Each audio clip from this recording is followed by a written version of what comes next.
আহ আমি কি খুব ভুল বললাম? আমার কাছে মনে হয় যে আমি খুব একটা ভুল বলিনি। অর্থাৎ বুঝেছো তোমাদের? ওকে। সো আজকের ক্লাসে হচ্ছে আমরা আমি শুরুতে হচ্ছে তোমাদের এই নমুনা প্রশ্ন লিখে দিলাম এবং তুমি ধরে নাও যে এই ৩ টা আইটেম থেকে তোমাদের পরীক্ষায় ২ টা আইটেম থাকবে। এই ২ টা আইটেম থেকে তুমি পরীক্ষায় যেটা সহজ তুমি সেটা উত্তর করো। ঠিক আছে? ওকে। সো যেহেতু প্রকৃতি প্রত্যয়টা তোমরা এতদিন ওইভাবে পড়োনি, অনেকে আছো এসএসসি লেভেলে পড়েছিলে। তো এসএসসি প্রকৃতি প্রত্যয় আর ইন্টারমিডিয়েট লেভেলের প্রকৃতি প্রত্যয়ের মধ্যে আকাশ পাতাল পার্থক্য। এটা আমি ক্লাসে দেখিয়ে দিব। তো চলো আমি শুরুতেই আজকে প্রকৃতি প্রত্যয় নিয়ে একটু আলোচনা করব। তো একেবারে শুরুতে যেটা একটু জানা প্রয়োজন, তোমরা অনেকেই জানো না যে ভাইয়া আসলে প্রকৃতি প্রত্যয় কোনটা প্রকৃতি, কোনটা প্রত্যয়। এটা তোমরা আসলে অনেকেই জানো না। যারা জানো খুবই ভালো। আর যারা জানো না তাদের উদ্দেশ্যে আমি একটুখানি শেষবারের মতো জানিয়ে দিচ্ছি, খুব মনোযোগ দিয়ে মাথায় ঢুকিয়ে রাখো। সুমাইয়া বলছে নামাজে ব্রেক দিন, হ্যাঁ ভাইয়া নামাজে ব্রেক দিব জাস্ট ৫ টা ১৫ মিনিটে। ঠিক আছে ভাইয়া? জাস্ট ৫ টা ১৫ মিনিটে ব্রেকটা দিচ্ছি। নামাজ কালাম শেষ করে সবাই দ্রুত চলে আসবে। মাথা থেকে ঝেড়ে ফেলো যে প্রকৃতি প্রত্যয় এই টপিকটা কঠিন। জাস্ট মাথা থেকে ঝেড়ে ফেলো। স্কিপ ইট। ছোটবেলা থেকে পড়েছো না সন্ধি? এই যেমন বাঘা একটা শব্দ, এটা সন্ধি বিচ্ছেদ হচ্ছে বাঘ যুক্ত আ। দৈনিক একটা শব্দ, এটা সন্ধি বিচ্ছেদ হচ্ছে দিন যুক্ত ইক। দোলনা একটা শব্দ, এটা সন্ধি বিচ্ছেদ হচ্ছে দু যুক্ত আনা। সো সহজ কথায় যদি বলি, একেবারেই শুরুতে মাথায় ঢুকিয়ে ফেলো যে এই জগতে প্রকৃতি প্রত্যয় বলে কিছু নাই। আছে সন্ধি। তো একটা শব্দকে যখন আমরা ভাঙি বা সন্ধি বিচ্ছেদ করি কি হয়? ২ টা অংশ পাওয়া যায়। তো এখন যে কথাটা আমরা মনে রাখবো, একটা শব্দকে ভাঙার পরে এই যে ১ম অংশটা, এই ১ম অংশটার নাম হচ্ছে প্রকৃতি। মনে থাকবে? একটা শব্দকে আমি ভেঙে ফেললাম। ওই শব্দকে ভাঙার পরে যে ১ম অংশ, ১ম অংশের নাম প্রকৃতি এবং পরবর্তী যে অংশ সেটার নাম হচ্ছে প্রত্যয়। একটা শব্দকে আমি ভেঙে ফেলবো। ভাঙার পরে ১ম অংশটার নাম হচ্ছে প্রকৃতি এবং পরবর্তী অংশের নাম প্রত্যয়। ঠিক আছে? ওকে। জাস্ট এইটুকু মনে রাখলেই হবে। আর কোনটা কৃৎ প্রত্যয়, কোনটা তদ্ধিত প্রত্যয়, কিভাবে খুব সহজে প্রকৃতি প্রত্যয় নির্ণয় করা যায়, এটা নিয়ে আমরা আস্তে, আস্তে আলোচনা এখন যাব। তো সবার আগে একেবারে শুরু আশরাফ বলছে কোন জায়গাগুলো নোট করতে হবে এগুলো একটু বলে দিন। ভাই এই যে আমি যেটুকু একটু লিখে দিলাম এটা একটু নোট করা যায়। আমি যেটুকু প্রথম অংশের নাম হচ্ছে প্রকৃতি আর পরবর্তী অংশের নাম হচ্ছে প্রত্যয়। জাস্ট এটাই। সবাই কি বুঝতে পেরেছো? ওকে। এবং আমার মনে হয় আমরা সবাই বুঝতে পেরেছি এবং আমরা আপাতত ছোট্ট করে একটু নামাজের বিরতি নিচ্ছি।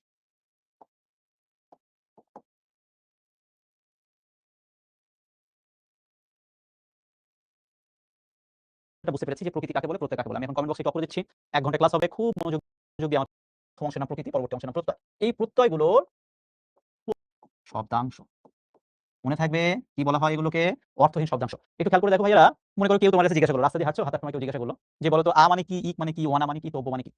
এগুলো কি একজন জিজ্ঞেস করলো। তো খেয়াল করে দেখো ভাই, সত্যি কথা বলতে এই যে প্রত্যয়গুলো আ, ইক, অনা, তব্য বা যেকোনো যা, সবসময় খেয়াল করে দেখবা যে এই প্রত্যয়গুলোর আসলে কিন্তু কোনো অর্থ নেই আলাদাভাবে। এইজন্য এগুলোকে বলা হয় হচ্ছে অর্থহীন শব্দাংশ। অর্থাৎ প্রত্যয়গুলোর কোনো আলাদা অর্থ থাকে। ক্লিয়ার? তাহলে প্রত্যয় কাকে বলে, প্রত্যয় দেখতে কেমন আমরা কিন্তু কনসেপ্ট ক্লিয়ার। এখন আমাদের যেটা বুঝতে হবে সেটা হচ্ছে প্রকৃতি বিষয়টা কি? আমরা খুব মনোযোগ দিয়ে বুঝবো প্রকৃতি। ১ম এই আমরা যেটা বলেছিলাম যে একটা শব্দকে ভাঙার পরে ১ম অংশকে বলা হয় হচ্ছে প্রকৃতি। ক্লিয়ার? ওকে। একটা শব্দকে আমি ভাঙলাম, ১ম অংশের নাম হচ্ছে প্রকৃতি। এখন এই প্রকৃতির মধ্যে ২ টা জিনিস থাকে। এক হচ্ছে শব্দ আর এক হচ্ছে ধাতু। মনোযোগ দিয়ে শুনতে হবে কিন্তু ভাইয়া। এগুলো এত সহজ টপিক না, সত্যি কথা বলতে। একবার যদি বোঝা যায়, সারা জীবন এগুলো বোঝা যাবে। আর যদি একবার বোঝা না যায়, সারা জীবন বই মুখস্থ করে, ঠোঁটস্থ করে, চাবায় গিলে খেলেও কাজ হবে না। এজন্য আমি বলি যে এই টপিকগুলো পড়ার সময়, বোঝার সময় একেবারে পূর্ণ মনোযোগ দিয়ে বুঝতে হবে। তা না হলে আসলে বোঝা যায় না। আর আমার ক্লাস করে তোমরা দেখেছো যে আমি যখন ক্লাসগুলো নেই, আমি কিন্তু এই গতানুগতিক বই এইগুলো লাগতো না। এই যে আমি আলোচনা করছি। দেখবা যে বইয়ের কথা জাস্ট আমি আমার মতো করে বলি। এবং তোমরা যদি আমার কথাগুলো ১ম কথা সো পরবর্তী অংশ হচ্ছে প্রত্যয়, এটা নিয়ে কথা হয়েছে। আর ১ম অংশের নাম হচ্ছে প্রকৃতি। এখন এই প্রকৃতি এইটাকে আমরা আবার ২ টা ভাগে ভাগ করব। একটা হচ্ছে শব্দ এবং আরেকটা হচ্ছে ধাতু। এখন ইন্টারমিডিয়েট লেভেলে পড়ুয়া একটা স্টুডেন্ট, তার কাছে যদি জিজ্ঞাসা করা হয় যে বাবা বলো তো যে শব্দ কাকে বলে? তোমরা বলতে পারবে যে আসলে শব্দ বলতে কি বোঝায়? যারা বলতে পারবা খুবই ভালো। আর যারা বলতে এখনো হয় বা কয়েকটা ধ্বনি মিলিত হয়ে একটা শব্দ হয়। যেমন কথার কথা আমি বললাম ক এই একটা বর্ণ, ল এই একটা বর্ণ, ম এই একটা বর্ণ। সো এই ৩ টা বর্ণ মিলিত হয়ে বাস্তবে একটা শব্দ হয়েছে। যার নাম হচ্ছে বা শব্দটা হচ্ছে কলম। তাহলে এই যে ৩ টা বর্ণ মিলিত হয়ে একটা শব্দ হলো, এটাই হচ্ছে শব্দ। আমি কি বোঝাতে পেরেছি? তাহলে কেউ যদি তোমার কাছে এখন জিজ্ঞাসা করে যে শব্দ কাকে বলে? তুমি ভাইয়া সহজে বোঝাতে পারবা না যে শব্দ হচ্ছে কয়েকটা বর্ণের সমষ্টি। শব্দ হচ্ছে কয়েকটা বর্ণের সমষ্টি। খুবই মনোযোগ দিয়ে দেখো, এখানে এই যে বাঘ, এটা একটা শব্দ, দিন এটা একটা শব্দ। তাহলে আমরা বলছিলাম যে প্রকৃতি গঠিত হয় শব্দ দিয়ে। দেখো তো এই বাঘ একটা শব্দ, দিন একটা শব্দ। এবং এই ২ টা শব্দের সাথে এই ২ টা প্রত্যয় যুক্ত হয়ে একটা শব্দ হয়েছে, এই আরেকটা শব্দ হয়েছে। বাঘ একটা শব্দ, এটার সাথে আ প্রত্যয় যুক্ত হয়ে একটা শব্দ হয়েছে বাঘা। দিন একটা শব্দ, এটার সাথে ইক প্রত্যয় যুক্ত হয়ে একটা শব্দ হয়েছে দৈনিক। দৈনিক একটা শব্দ। তাহলে কি হলো বিষয়টা? যে শব্দের পরে এই যে বাঘ একটা শব্দ, দিন একটা শব্দ, এটার পরে লক্ষ্য করে দেখো এই যে অর্থহীন অর্থাৎ আ এবং ইক, এই অর্থহীন শব্দাংশ যুক্ত হয়ে এই একটা শব্দ হয়েছে, এই আরেকটা শব্দ হয়েছে। পরে অর্থহীন শব্দাংশ যুক্ত হয়ে এই যে শব্দ ২ টা হলো, এটাই হলো শব্দ। শব্দ ও ধাতুর পরে। এখন ধাতু কাকে বলে? এটা আমাদেরকে এখন একটু বুঝতে হবে। আর এটা বোঝার জন্য চলো আমি তোমাদেরকে অংশ। এই পৃথিবীতে সবকিছু একটা মূল আছে। মনে করো তুমি এখন যে ঘরটা বসে ক্লাস করছো, এই ঘরের একটা মূল আছে, আমরা যেটাকে বলি ফাউন্ডেশন। তুমি একটু পরে রাস্তায় বের হবে, বের হয়ে দেখবা কত গাছ-গাছালি। গাছ-গাছালি দেখবা একটা মূল আছে, যেটাকে আমরা বলি শিকড়। অর্থাৎ এই পৃথিবীতে সবকিছু কিন্তু একটা মূল আছে। তাহলে এই পৃথিবীতে প্রত্যেকটার যেহেতু মূল আছে, তাহলে এই পৃথিবীতে প্রতিটা শব্দেরও কিন্তু একটা মূল আছে। এই পৃথিবীতে প্রত্যেকটা শব্দেরও কিন্তু মূল আছে। যেমন আমরা একটু আগে দেখছিলাম দৈনিক একটা শব্দ, এর মূল এসেছে দিন থেকে। বাঘা একটা শব্দ, এর মূল এসেছে বাঘ থেকে। তো একইভাবে আমরা মনে রাখবো এই পৃথিবীতে ক্রিয়াপদ এটা একটা শব্দ। এই ক্রিয়াপদেরও কিন্তু মূল রয়েছে। অর্থাৎ ওই ক্রিয়াপদেরও কিন্তু গোড়া রয়েছে। মনে করো করা, খাওয়া, হওয়া, যাওয়া, এগুলো তো একটা ক্রিয়াপদ। এই প্রত্যেকটা ক্রিয়াপদ বা এই প্রত্যেকটা ক্রিয়া কিন্তু একটা মূল রয়েছে বা একটা গোড়া রয়েছে। আর আমরা সোজা কথা মনে রাখবো ক্রিয়াপদের এই যে মূল অংশ, ক্রিয়াপদের এই যে মূল অংশ এটাকে বলা হয় ধাতু। বেশি বুঝতে গেলেই ঝামেলা। সোজা কথা ভাই, খাতায় লিখে রাখো এই পয়েন্টটা, যে পৃথিবীতে যত ক্রিয়াপদ রয়েছে সেই প্রত্যেকটা ক্রিয়াপদের যে মূল, প্রত্যেকটা ক্রিয়াপদের যে গোড়া, যেমন চলে, এটা একটা ক্রিয়াপদ। এই চলে, এই পদটাকে আমরা যদি ভাঙি, হয় হচ্ছে চল, তারপরে হচ্ছে এ। তাহলে এই যে চলে একটা ক্রিয়াপদ, এই ক্রিয়াপদের মূল অংশ কোনটা? ক্রিয়াপদের মূল অংশ হচ্ছে চল।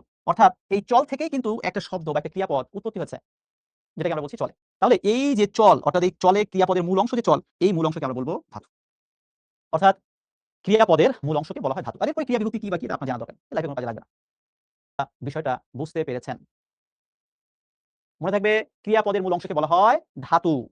যেমন পড়ুয়া একটা ক্রিয়াপদ, এই ক্রিয়াপদটা এসেছে পর ধাতু থেকে। মনে করে বললাম ছেলেটা অনেক পড়ুয়া, তাহলে পড়ুয়া মানে কি? যে পড়ে। মনে থাকবে পড়ুয়া মানে হচ্ছে যে পড়ে। তাহলে এই যে পড়ে, পড়া, এই শব্দগুলো একটু নিজে চিন্তা করে দেখো তো, এগুলো কিন্তু এসেছে, এ এগুলো একটা ক্রিয়াপদের সাথে সম্পর্কিত একটা শব্দ। আর সহজ কথা মনে রাখবো ক্রিয়াপদের সাথে যে শব্দ সম্পর্কিত সেটাই হচ্ছে কৃৎ প্রত্যয়। যেমন পড়ুয়া একটা শব্দ এসেছে পর থেকে, তাহলে পর এটা কি? পর মানে হচ্ছে, পর সমান হচ্ছে পড়া। আর পড়া মানে কি? পড়া মানে একটা ক্রিয়াপদ। আর ক্রিয়াপদ মানে হচ্ছে কৃৎ প্রত্যয়। হচ্ছে কৃৎ প্রত্যয়। সহজ কথা লিখে রাখেন, ক্রিয়াপদের সাথে যা সম্পর্কিত তাই হচ্ছে ক্রিয়াপদ। যেমন পড়া একটা ক্রিয়াপদ, আর ক্রিয়াপদের সাথে যা সম্পর্কিত সব হচ্ছে কৃৎ প্রত্যয়। আপনি খাতায় লিখে রাখেন, আপনার পরীক্ষার জন্য সবচেয়ে গুরুত্বপূর্ণ হচ্ছে কৃৎ প্রত্যয়। বিশেষ করে ইউনিভার্সিটি অ্যাডমিশন টেস্টে যদি প্রকৃতি প্রত্যয় থেকে প্রশ্ন আসে, আমার ব্যক্তিগত অভিজ্ঞতা আমি দেখেছি যে কৃৎ প্রত্যয় থেকে পরীক্ষায় প্রশ্ন আসার সম্ভাবনা অনেক অনেক অনেক বেশি। ওকে? আচ্ছা, সো আমরা ওই আলোচনা করে যাবো। আমরা যেটা বলছিলাম যে একটা শব্দ পড়ুয়া, এই শব্দটা হচ্ছে মূল বা গোড়া হচ্ছে পর, অর্থাৎ পর হচ্ছে ক্রিয়াপদের মূল অংশ, আর ক্রিয়াপদের এই মূল অংশকে বলা হয় ধাতু। যেটা আমরা একটু আগে মাত্র আলোচনা করলাম যে ক্রিয়াপদের মূল অংশ হচ্ছে ধাতু। আর এখন আমরা যেটা মনে রাখবো, যে কোনো ক্রিয়াপদের মূল অংশ বা ধাতু বোঝানোর জন্য আগে ঠিক এইরকম একটা রূট চিহ্ন আমরা ব্যবহার করব। ক্রিয়াপদের মূল অংশ ধাতু, ধাতুকে বোঝানোর জন্য ঠিক আমরা এরকম একটা রূট চিহ্ন বোঝাবো। যেমন পড়ুয়া এই শব্দটার মূল অংশ হচ্ছে পর, এটা হচ্ছে ধাতু, এবং ধাতু বোঝানোর জন্য এখানে এরকম একটা রূট চিহ্ন ব্যবহার করা হয়েছে। নাচুনে শব্দটা এসেছে নাচ ধাতু থেকে, আর এটা যেহেতু ধাতু থেকে এসেছে, এর আগে আমরা ঠিক এরকম একটা রূট চিহ্ন ব্যবহার করে দিলাম, হয়ে গেল। এবং এই যে নাচ ধাতু থেকে এসেছে, এই জন্য ধাতুর আগে সবসময় এরকম একটা রূট চিহ্ন ব্যবহৃত হয়। ঠিক আছে? জাস্ট এটাই বুঝতে হবে। সোজা কথা, একটা শব্দকে আমি ভাঙলাম। ভাঙার পরে যদি আমি বুঝি যে সেই শব্দটা এসেছে ক্রিয়াপদ থেকে বা ক্রিয়ার মূল থেকে বা ধাতু থেকে, তাহলে আমরা সহজ কথা মনে রাখবো সেটা হচ্ছে কৃৎ প্রত্যয়। আমি এবার একটু কমেন্ট বক্স অন করে দিচ্ছি। সবাই একটু কাইন্ডলি আমাকে কমেন্ট বক্সে জানান। সবাই একটু কমেন্ট বক্সে জানাও তো ভাইয়া, বুঝতে পেরেছো কিনা? হয়ে যাবে আপনাদের।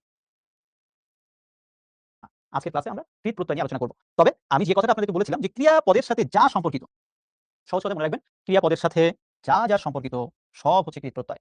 আর ক্রিয়া বাদে এই পৃথিবীতে আর যা কিছু আছে, ক্রিয়া বাদে এই পৃথিবীতে আর যত পদ আছে, যত শব্দ আছে, সব হচ্ছে তদ্ধিত প্রত্যয়। খাতায় লিখে রাখেন, ক্রিয়া পদ বাদে সকল শব্দ তয়। ক্রিয়াপদ বাদে এই পৃথিবীর বাকি যখন শব্দ রয়েছে, ক্রিয়া বাদে রয়েছে বিশেষ্য, বিশেষণ, সর্বনাম, অব্যয় আর যাই থাক, সব হচ্ছে তদ্ধিত প্রত্যয়। আর ক্রিয়াপদের সাথে বা ক্রিয়ার মূল ধাতুর সাথে যা যা সম্পর্কিত সব হচ্ছে কৃৎ প্রত্যয়। ওকে? সো প্রত্যয় can be classified into ways, that is কৃৎ প্রত্যয় এবং তদ্ধিত প্রত্যয়। ক্রিয়াপদের সাথে যা সম্পর্কিত সেটা হচ্ছে কৃৎ প্রত্যয়, আর ক্রিয়া বাদ দিয়ে বাকি পদের সাথে যা সম্পর্কিত সব হচ্ছে তদ্ধিত প্রত্যয়। আশা করছি বিষয়টা বুঝতে পেরেছেন। এবার চলুন, আমি এতক্ষণ আপনাদেরকে কিন্তু মূলত বেসিক বিষয়গুলো বুঝালাম। ঠিক আছে? প্রকৃতিকে যে দুভাগে ভাগ করা যায়, সরি প্রত্যয়কে দুভাগে ভাগ করা যায়, কৃৎ প্রত্যয়, তদ্ধিত প্রত্যয়, আমি এতক্ষণ ধরে এই বেসিক বুঝালাম। কিন্তু আপনাদের বোর্ড পরীক্ষায় কিন্তু এগুলো প্রশ্ন এইভাবে সরাসরি আসবে না। বোর্ড পরীক্ষার নমুনা প্রশ্নের দিকে আমি আপনাদেরকে আরেকবার নিয়ে যাচ্ছি। খেয়াল করে দেখুন, বোর্ড পরীক্ষা শুরুতে ছিলেন না। বোর্ড পরীক্ষায় প্রশ্ন এসেছে প্রত্যয়ের নাম সহ প্রকৃতি ও প্রত্যয় নির্ণয় করো। অর্থাৎ এই যে শব্দগুলো এসেছে, দেখেন ঢাকা বোর্ড 2019 সালের প্রশ্ন কিন্তু এটা। এই শব্দগুলোকে আপনাকে প্রকৃতি প্রত্যয় করতে হবে। অর্থাৎ প্রথমে আগে আপনাকে ওই সন্ধি বিচ্ছেদের মতো আগে ভেঙে নিতে হবে। তারপরে কোনটা কোন প্রকৃতি, সরি কোনটা কোন প্রত্যয়, এটা আপনাকে বের করতে হবে। তাহলে কি বিষয়টা বুঝতে পারছেন? তাহলে দেখুন এই কিন্তু মূল শব্দগুলো, এই শব্দগুলোকে এখন আমরা দেখব বা বের করব যে এটা কোনটা কৃত প্রত্যয়, কোনটা তদ্ধিত প্রত্যয়? এখন যেহেতু আজকের ক্লাসটায় আমরা শুধু কৃত প্রত্যয় নিয়ে আলোচনা করব, আমরা এইজন্য কৃত প্রত্যয় আলোচনা যাচ্ছি। আপনাদের বোর্ড পরীক্ষায় কাজে লাগবে না এই জায়গাটা যে কৃত প্রত্যয় ২ ভাগে বিভক্ত। সংস্কৃত কৃত প্রত্যয়, বাংলা কৃত প্রত্যয়। এটা কাজে লাগবে না। এটা ফেলে দেন আপনি মাথা থেকে। আপনার পরীক্ষায় প্রশ্ন আসবে, কথার কথা একটা শব্দ এসেছে গায়ক। যারা গান গায় তারা গায়ক আমরা জানি। আপনারাও কম্পিটিশনে গান গাইতে পারেন। তার মানে আপনারাও গায়ক। এবারে গায়ক শব্দটা কোন প্রত্যয় এটা আপনাকে বের করতে হবে। তাহলে ভাইয়া ঠান্ডা মাথায় চিন্তা করতে হবে। এখানে কাজ কিন্তু এত সোজা না। গায়ক শব্দটাকে আমি ১ম এ এরকম ভাঙবো। যে গায়ক শব্দটা এসেছে গই ধাতু থেকে। গায়ক মানে কি? যিনি গান করেন। তাহলে এই যে গান করা, গান গাওয়া, একটু ঠান্ডা মাথায় চিন্তা করে দেখো তো ভাই। এটার সাথে কি একটা ক্রিয়াপদের গন্ধ খুঁজে পাওয়া যাচ্ছে না? গান করা, খেলা করা, নাচানাচি করা, দৌড়াদৌড়ি করা, লাফালাফি করা, এগুলোর মধ্যে থেকে ক্রিয়াপদের সুন্দর গন্ধ রয়েছে। তাহলে আমার কথা হচ্ছে তুমি ভাইয়া কেন মুখস্থ করতে যাবা? সোজা কথা। গায়ক শব্দটা এসেছে গই থেকে। গই মানে হচ্ছে গাওয়া। এখন তুমি বলতে পারো যে ভাই আমি তো এটা জানি। গই মানে গাওয়া। জীবনেও শুনি। ভাই একটা সত্যি কথা কি জানো? মানুষ জন্মের থেকে সবকিছু জানে না। আস্তে আস্তে সময়ের পরিক্রমায় এগুলো জানতে হয়, বুঝতে হয়, পড়তে হয়। তো আমরা পড়লাম এভাবে যে গায়ক শব্দটা এসেছে গই ধাতু থেকে। আর এই গই যেহেতু এটা একটা ধাতু, তার মানে এটা হচ্ছে একটা কৃৎ প্রত্যয়। পরীক্ষায় প্রশ্ন এসেছে আপনি লিখবেন গায়ক সমান গই যুক্ত অক বা নক। আপনার যেটা সুবিধা। আমার কখনো নক শব্দটা শুনতে ভালো লাগে না। আমি সবসময় অক লিখি বা পড়ি। আপনার যদি নক ভালো লাগে আপনি নক লিখবেন। তাহলে গায়ক শব্দটা এসেছে গই ধাতু থেকে, এর সাথে প্রত্যয় হিসেবে যোগ হয়েছে অক। পরীক্ষায় এটা আমি লিখলাম। লেখার পাশে আমি ঠিক এইভাবে আরেকটা সমান চিহ্ন দিয়ে লিখে দিলাম। এটা কৃৎ প্রত্যয়। শেষ। ১ নাম্বার আপনি পেয়ে গেলেন। পরীক্ষায় প্রশ্ন এসেছে দর্শক। দর্শক শব্দটাকে আপনি ভাঙলেন দৃশ যুক্ত অক। দৃশ মানে কি? দৃশ মানে হচ্ছে দেখা। একটু খেয়াল করে দেখেন তো, যদি আপনি না বুঝতে পারেন বিশ্বাস করেন বই পড়ে বুঝবেন না। গ্যারান্টি এবং ওয়ারেন্টি। যেখানেই ক্রিয়াপদের গন্ধ সেটাই কৃৎ প্রত্যয়। দৃশ থেকে, দৃশ মানে দেখা। আর যেখানে ক্রিয়াপদের গন্ধ পাচ্ছি সেটাই চোখ বন্ধ করে কৃৎ প্রত্যয়। Concept clear? ওকে, এখন তুমি আমাকে বলতে পারো যে ভাইয়া আমি তো মানে কি করে বুঝবো যে এটা দৃশ থেকে এসেছে, এটা এখান থেকে। বাবা এত সোজা না। আমরা সারা জীবন ধরে লেখাপড়া করি এখন এগুলো ভুল করি। আর তুমি সারা জীবনে একদিনও পড়ো না। তোমার একদিনে হয়ে যাবে। এত সহজ সবকিছু। তোমাকে আমি কথা দিচ্ছি তুমি একদিনের জায়গায় ২ দিন, ২ দিনের জায়গায় ৩ দিন পড়ো। দেখবে একেবারে এই পরিষ্কার হয়ে গেছে সবকিছু। বুঝতে পেরেছো ভাই? এবার দেখো আমি না হয় এইটা বুঝলাম। এই শব্দটার দিকে তাকিয়ে দেখো তো ঘাতক। ঘাতক মানে কি? যে আঘাত করে। এই আঘাতের একটা ভালো শব্দ হচ্ছে হর্ন। এটা দেখো ভাই দেখছো কত কঠিন? এটা যদি না জানা হয়, পরীক্ষার হলে গিয়ে আন্দাজে উত্তর করা যাবে? তুমি বলো? জীবনেও কিন্তু যাবে। তাহলে ঘাতক শব্দটা পরীক্ষায় উত্তর করতে গেলে আমাকে জানতে হবে যে এটা এসেছে হর্ন ধাতু থেকে। অর্থাৎ যে আঘাত করে। ক্লিয়ার? সো ভাইয়া কিছু শব্দ আছে চোখ বন্ধ করেই পারবা। আর কিছু শব্দ আছে একটু ভাই তোমাকে পড়ে যেতে হবে। বারবার পড়লে দেখবে এটা ঠিক হয়ে গেছে। আর আমি তোমাদের জন্য যে কাজটা করেছি ভাইয়া, আসলে এটা এর থেকে সহজে কিছু করা সম্ভব না। যে একটা শব্দ তুমি দেখবে ওই শব্দের শেষে যদি অক থাকে, খেয়াল করে দেখো শব্দের শেষে কি রয়েছে? শব্দের শেষে রয়েছে অক। কোন শব্দের শেষে দর্শক, গায়ক, রাজক, নর্তক, নায়ক, পূজক প্রত্যেকটা শব্দের শেষে দেখো অক রয়েছে। আর আমরা মনে রাখবো যে সকল শব্দের শেষে অক থাকবে ওই সকল শব্দের প্রত্যয় হিসেবে বসবে নক অথবা অক। তোমার যেটা সহজ লাগে তুমি সেটাই লেখো, সমস্যা নেই। তোমার যেটা সহজ লাগে তুমি সেটাই লেখো, কোনো সমস্যা নেই। বাট লেখো। ঠিক আছে? ওকে। সো এই প্রত্যেকটা শব্দের শেষে অক রয়েছে। সুতরাং প্রত্যয় হিসেবে আসবে অক বা নক। আর কি হবে? আপনি শব্দগুলো একটু ভালো পড়েন। আমি আপনাদের সুবিধার জন্য কয়েকটা মোস্ট ইম্পোর্টেন্ট শব্দ একটু দাগিয়ে দিচ্ছি। পারলে আপনি পরবর্তীতে যখন ক্লাসটা দেখবেন, বই পড়ার সময় এই শব্দগুলো বারবার পড়েন। আপনি দাগিয়ে রাখেন দর্শক, গায়ক, নর্তক। আপনি দাগিয়ে রাখুন নায়ক, ঘাতক। এই শব্দগুলো আপনি একটু দাগিয়ে রাখুন। পরবর্তী স্লাইডে আপনাকে নিয়ে যাচ্ছি। আপনি মনে রাখবেন কোন শব্দের শেষে যদি নিয় থাকে, করণীয়, শ্রবণীয়, দর্শনীয়, পালনীয়, কোন শব্দের শেষে যদি নিয় থাকে, প্রত্যয় হিসেবে আসবে অনিয়। কোন শব্দের শেষে যদি নিয় থাকে, প্রত্যয় হিসেবে আসবে অনিয়। আমি কি বোঝাতে পেরেছি? এই যে দেখেন শব্দের শেষে রয়েছে নিয়, প্রত্যয় শেষে অনিয়। এখন আপনাকে যেটা মনে রাখতে হবে যে করণীয় শব্দটা এসেছে ক্রি ধাতু থেকে, তার সাথে যোগ করলাম অনিয়, হয়ে গেল কৃৎ প্রত্যয়। পানীয় শব্দটা এসেছে পা ধাতু থেকে, এর সাথে যুক্ত করলাম অনিয়, হয়ে গেল প্রত্যয়। দর্শনীয় শব্দটা এসেছে দৃশ ধাতু থেকে, পালনীয় শব্দটা এসেছে পাল ধাতু থেকে, হয়ে গেল কৃৎ প্রত্যয়। সো সহজ কথা আমি যেটা বলছিলাম, এগুলো মনে হচ্ছে কঠিন। আমি কিন্তু একবারের জন্য বলে দিই যে ভাই এটা একবার পানির লাহান সোজা, চিবাই চিবাই খাইবা। এটা আমি কখনোই তোমাকে বলি না। বাট আমি এটা জানি আপনি একটু মনোযোগ দিয়ে পড়লে, তোমরা একটু মনোযোগ দিয়ে পড়লে এমনি পারো। ঠিক আছে? কোন শব্দের শেষে যদি তা থাকে, প্রত্যয় হিসেবে হবে হচ্ছে ত্রিশ। দাতা, মাতা, ক্রেতা, সবগুলো শেষে তা, প্রত্যয় হিসেবে বসে ত্রিশ। এবং দাতা শব্দটা এসেছে দা ধাতু থেকে, মাতা শব্দটা এসেছে মা ধাতু থেকে। চিন্তা করতে পারেন? মাতা শব্দটা আপনি দেখার সাথে সাথে ভাববেন, আরে মা আমাদের সবচেয়ে প্রিয় ব্যক্তি, সবচেয়ে কাছের, সবচেয়ে আপন। এ তো বিশেষ্য পদ। ঠিক আছে বিশেষ্য পদ, কিন্তু আপনি কিন্তু জানেন না মাতা শব্দটা এসেছে মা ধাতু থেকে। যেহেতু মা ধাতু থেকে এসেছে সেহেতু এটা হচ্ছে কৃৎ প্রত্যয়। এখন কথা হচ্ছে আমি জানতাম না, না জানতেই পারি। এখন তো জেনেছি, জানার পরে এখন পড়তে হবে। চলমান শব্দটা এসেছে চল ধাতু থেকে, বিদ্যমান শব্দটা এসেছে বিদ ধাতু থেকে, বর্ধমান শব্দটা এসেছে বৃদ ধাতু থেকে। এবং আমরা মনে রাখবো এবং সেভাবে পড়ে ফেলবো। কার্য শব্দটা এসেছে ক্রি ধাতু থেকে, ভোজ্য শব্দটা এসেছে ভূ ধাতু থেকে, বাচ্য বচ, বিদ্যা বিদ, লভ্য ধার্য। একটু দাগিয়ে রাখেন আপনাদের বইয়ে কি আছে আমি জানি না, তবে আমি যে শব্দগুলো দাগিয়ে দিচ্ছি পরীক্ষার জন্য খুব বেশি গুরুত্বপূর্ণ। একটু দাগিয়ে রাখেন, ভবিষ্যতে কাজে লাগবে। জয় শব্দটা এসেছে জি ধাতু থেকে। 9-10 এর ব্যাকরণ বইয়ে জয় শব্দটা আছে। কিছুদিন আগে হয়তো পড়েছিলেন, হয়তো এখন মনে নাই।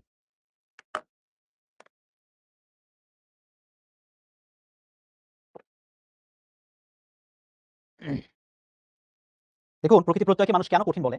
এটা এইজন্য কঠিন। মনে করেন আপনার এলাকায় জয় নামে খেয়াল করে দেখবেন অনেক মানুষ আছে। তো জয় কি? যেকোনো ব্যক্তির নাম। আর নাম মানেই তো বিশেষ্য। আর আমি আপনাদেরকে আজকে শর্টকাটে কি শিখাইছি? যে ক্রিয়াপদ বাদ দিয়ে এই পৃথিবীতে যত পদ আছে সব হচ্ছে তদ্ধিত প্রত্যয়। কথা ঠিক? ইয়েস। সেই জায়গা থেকে আপনি কিন্তু উত্তর করবেন তদ্ধিত প্রত্যয়। কথা ঠিক? ইয়েস। কিন্তু ভাইয়া আপনাকে এটা জানতে হবে যে জয় শব্দটা ঠিক আছে বিশেষ্য পদ। আমার দোস্ত জয়, আমার ফ্রেন্ড জয়। কিন্তু আপনি যখন এটা জানবেন যে জয় শব্দটা এসেছে জি ধাতু থেকে, তখন কিন্তু আপনার আর ওই তদ্ধিত প্রত্যয় মনে আসবে না। তখন আপনি উত্তর করবেন এটা একটা কৃত প্রত্যয়। তাহলে এটা জানার জন্য আপনাকে পড়তে হবে। জয় শব্দটা এসেছে জি ধাতু থেকে, ক্ষয় শব্দটা এসেছে কি ধাতু থেকে। মার্কিং করে রাখেন। পরীক্ষায় প্রশ্ন আসতে পারে। ওকে? এখানে যে শব্দগুলো আছে প্রত্যেকটা শব্দই অনেক, অনেক, অনেক গুরুত্বপূর্ণ। ঠিক আছে?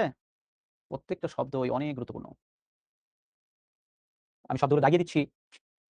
আপনারা কষ্ট করে একটু দাগিয়ে রাখুন। বচন শব্দটা দাগিয়ে রাখুন। দুঃখিত, হ্যাঁ, এটা গত শব্দটা দাগিয়ে রাখুন। উক্ত শব্দটা খুব গুরুত্বপূর্ণ। এইচএসসি পরীক্ষায় অনেকবার এসেছে উক্ত। যুদ্ধ শব্দটা গুরুত্বপূর্ণ। উক্ত শব্দটা গুরুত্বপূর্ণ। মুগ্ধ খুবই গুরুত্বপূর্ণ শব্দ। জ্ঞাত। মুক্ত শব্দটা খুবই গুরুত্বপূর্ণ। দগ্ধ শব্দটা খুবই গুরুত্বপূর্ণ।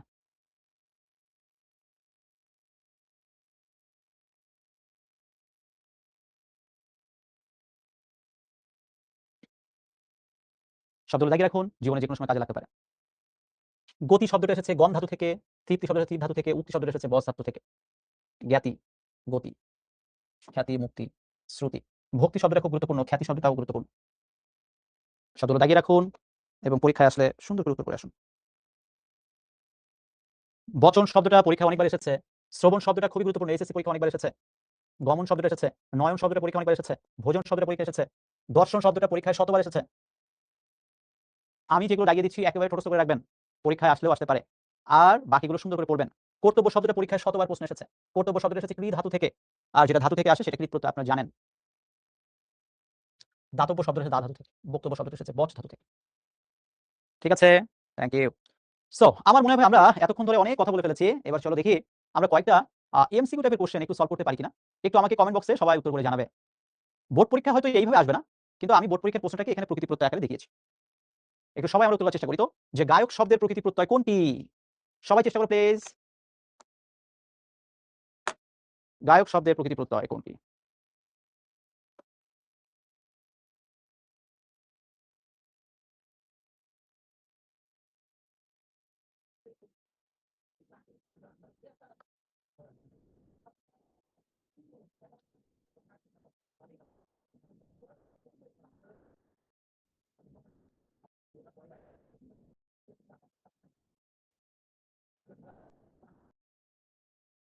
সিমের উত্তর হচ্ছে চলমান শব্দের প্রকৃতি প্রত্যয়। ঠিক আছে? Thank you. চলমান শব্দের প্রকৃতি প্রত্যয় কোনটি? মাশরাফি, আসলে এটা যেকোনো কারোর জন্য কঠিন লাগবে, বাট এটা সহজ। মা শব্দটা হচ্ছে মা ধাতু থেকে। মাতৃ শব্দটা এসেছে। ওকে? আর কিভাবে হয় ভাই এটা আসলে জগতে কারো পক্ষে বের করা সহজ না। ঠিক আছে? এটাই বাস্তবতা, মেনে নিতে হবে। চলমান শব্দটির প্রকৃতি প্রত্যয় কোনটি? সবাই চেষ্টা করি আমরা চলমান শব্দের প্রকৃতি প্রত্যয় কোনটি?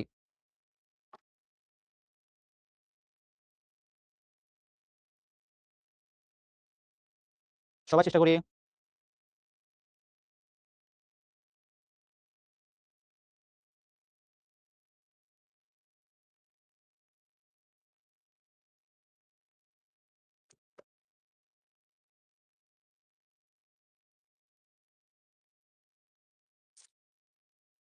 চলমান শব্দের প্রকৃতি প্রত্যয় হচ্ছে চলযুক্ত সানচ। এটা হয়তো অনেকেই জানে না, কিন্তু আমরা জানলাম। আমি আজকে তোমাদেরকে বলেছিলাম যে কোন শব্দের শেষে যদি মান থাকে ওইটার প্রত্যয় হিসেবে বলবে মান বা সানচ। এখন তোমার যেটা সহজ লাগে। এখানে অপশনে নাই বিধায় আমরা ওটাই দিলাম। অপশনে যদি মান থাকতো আমরা মান লিখতাম। আর যেহেতু মান নাই সেহেতু আমরা সানচ দিলাম। আর জ্যোতি বলছে কি বলে, রুচিনকে আসলে কিছু বলে না, যে ধাতু আগে ওই চিন্তা বসে। দর্শ শব্দের প্রকৃতি প্রত্যয় কোনটি? ভাই তোমরা কিন্তু সবাই করছো না। দেখো এই প্রত্যেকটা শব্দ কিন্তু যেগুলো তোমাদের ক্লাসে আমি দেই, প্রত্যেকটা শব্দ কিন্তু ভাই বিভিন্ন সময় বিভিন্নবার বোর্ড পরীক্ষা এসেছে। সো যেহেতু বোর্ড পরীক্ষায় এসেছে বিভিন্ন সময় বিভিন্নবার, এই জন্যই কিন্তু মূলত এটা তোমাদের দেওয়া। তো আমার বিশ্বাস তোমরা সবাই পারবা। তো সবাই চেষ্টা করো। না হলেও সমস্যা নাই, এট লিস্ট ট্রাই তো করো।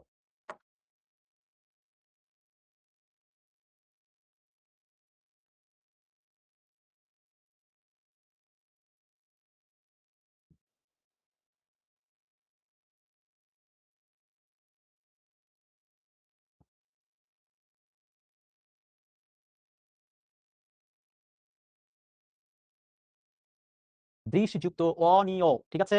Thank you. আমি বলেছিলাম যে দৃশ মানে দেখা, আর দেখার সাথে যেহেতু ক্রিয়াপদের সম্পর্ক রয়েছে, আর ক্রিয়াপদের সম্পর্ক যেখানে সেটা হচ্ছে কৃৎ প্রত্যয়। Thank you very much. Next question.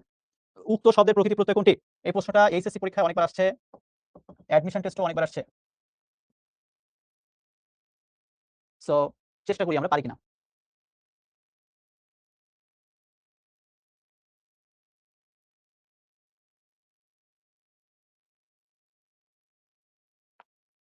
উক্ত শব্দের প্রকৃতি প্রত্যয় হচ্ছে, উক্ত শব্দটা হচ্ছে বচ থেকে। আমরা মনে রাখবো বচ ধাতু থেকে। বচ মানে কি? বচ মানে হচ্ছে বলা। বলার মধ্যে দেখো ক্রিয়াপদের কিন্তু একটা গন্ধ রয়েছে। কোন কিছু বলা। তো যেখানে ক্রিয়াপদের গন্ধ সেটাই হচ্ছে মূলত কৃৎ প্রত্যয়। শ্রবণ শব্দটা এসেছে কোথা থেকে দেখো তো? কোন ধাতু থেকে শ্রবণ শব্দটা এসেছে দেখি আমরা পারি কিনা। সবাই একটু উত্তর করি প্লিজ।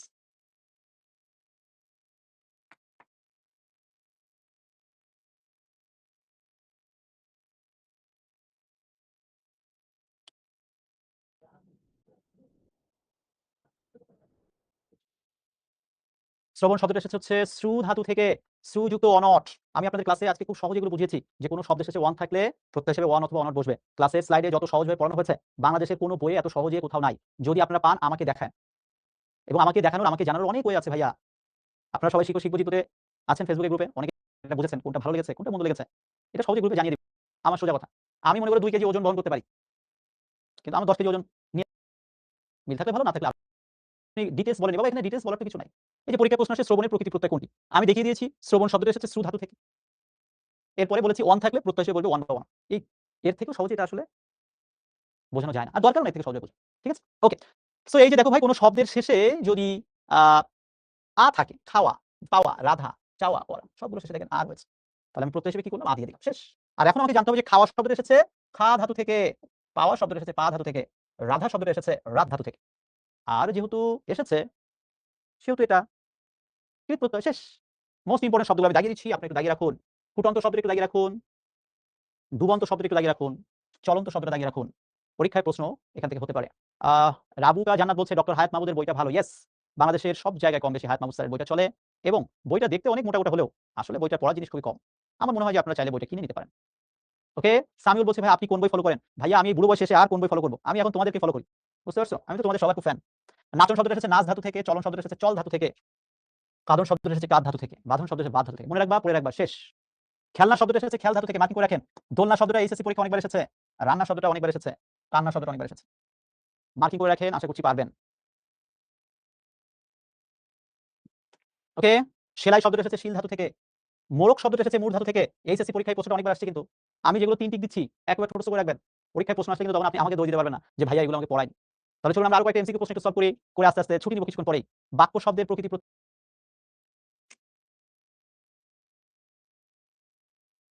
সবাই উত্তর করো ভাইয়া। বাক্য শব্দের প্রকৃতি প্রত্যয় কোনটি?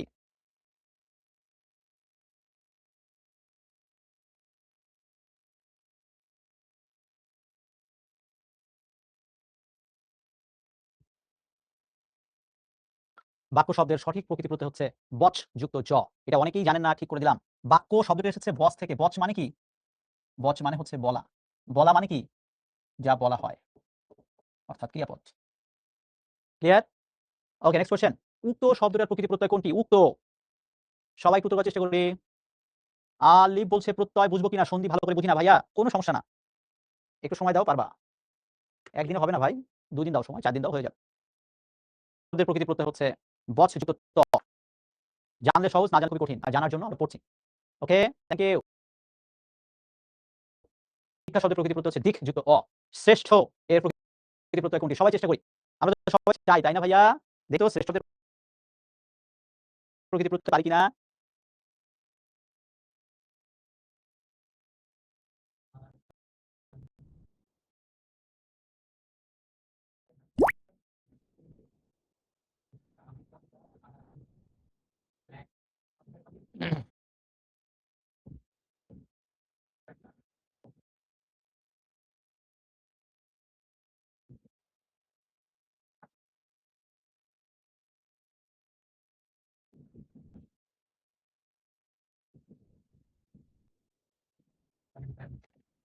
ওকে, সো শ্রেষ্ঠ শব্দের প্রকৃতি প্রত্যয় হচ্ছে একটু কঠিন লাগছে আমি বুঝতে পারছি এবং এখানে ছোট্ট একটা ভুল হয়েছে বাবারা, সেটা হচ্ছে এই যে এটা। এটা দেওয়া ছিল না, আমি দিয়ে দিলাম। Thank you. উক্তি এটা তোমরা পারবা, অলরেডি উত্তর করেছো। বচ যুক্ত তি, এজন্য আমি আর এটা দিলাম না। এই যে এই একটু কঠিন লাগছে আমি বুঝতে পারছি এবং এখানে ছোট্ট একটা ভুল হয়েছে বাবারা, সেটা হচ্ছে এই যে এটা। এটা দেওয়া ছিল না, আমি দিয়ে দিলাম। Thank you. উক্তি এটা তোমরা পারবা, অলরেডি উত্তর করেছো। বচ যুক্ত তি, এজন্য আমি আর এটা দিলাম না। এই যে এই প্রশ্নটা অনেকবার পরীক্ষায় প্রশ্ন এসেছে যে মূলত এইভাবে আসেনি, শব্দটা ছিল ওটার প্রকৃতি প্রত্যয় কোনটা ছিল। আমি প্রশ্নটা একটু ঘুরায় দিয়েছি। মনু যুক্ত স্ন, এই প্রকৃতি প্রত্যয় নিয়ে যে শব্দটা হবে সেই শব্দটা নিচে কোনটি? ওকে, আমি জানিয়ে দিচ্ছি আপনাদেরকে মনোযুক্ত স্ন এর মূল ভাব বা মূল বিষয়টা হচ্ছে মানব। এটা কিন্তু ভাই পরীক্ষায় অনেকবার আসছে তোমাদের এইচএসসি বোর্ড পরীক্ষায়। আসলে হচ্ছে কি ২০১৯ সালের পরে প্রকৃতি প্রত্যয় থেকে আর প্রশ্ন আসেনি। আমি আপনাদেরকে বলব আপনারা বিগত ৪ থেকে ৫ বছরে অন্তত বোর্ড পরীক্ষার প্রশ্নগুলো একটু ভালোভাবে পড়ে যান। পরীক্ষা আশা করি ওখান থেকে প্রশ্ন আসবে। বোর্ড পরীক্ষার প্রশ্ন পড়বেন ৫ বছরের। তাহলে আশা করি ওখান থেকে পরীক্ষায় প্রশ্ন পেয়ে যাবেন। মনে করেন ২০১৫ থেকে ২০১৯ সাল পর্যন্ত যতগুলো প্রশ্ন এসেছে প্রকৃতি প্রত্যয় থেকে আপনি একটু পড়ে যান। আশা করি কপাল ভালো থাকলে ওখান থেকে পরীক্ষায় প্রশ্ন আসবে। ওকে? Thank you. মহিমা শব্দের প্রকৃতি প্রত্যয় কোনটি? মহিমা শব্দের প্রকৃতি প্রত্যয় কোনটি?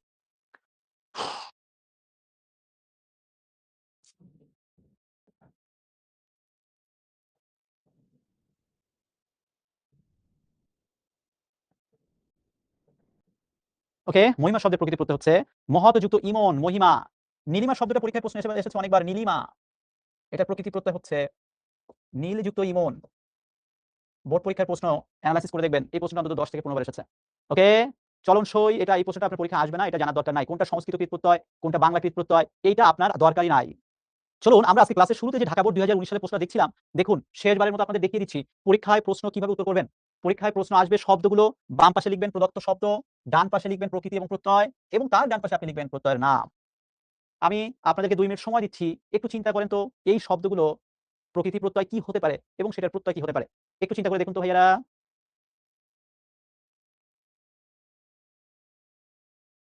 দেবী শব্দটা পারবেন, নবান্ন পারবেন, শারীরিক পারবেন, মিতালি পারবেন। এই তো ৪ টা ৫ টা হয়ে গেল।